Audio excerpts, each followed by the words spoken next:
Advertising, newscasting, Advertising. hosting, tapos singing po, then dancing po. So, lahat ginawa mo sa Starstruck? Opo. Kailan yun? Like, 2 years Yung ago? sa- Kaninong batch? Kay Daigo po. Sino? Kay Iwa po to, sa Starstruck Invasion po. Starstruck 3.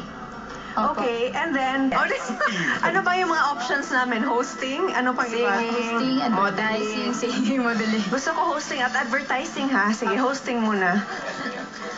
Luzon, Visayas, Mindanao, muli na namang binuksan ang tulay pinto patungo sa mundo ng showbiz para sa mga kabataang nais magpamalas ng kanilang talento at galing sa industriya.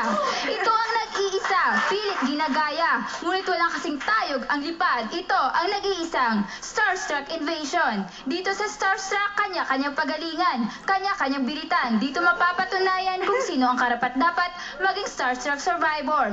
Laging tatandaan, heard the Starstruck, everything have a test. So believe to the power of your dream and survive Starstruck. Mabuhay! Mabuhay si Patani! Bongga!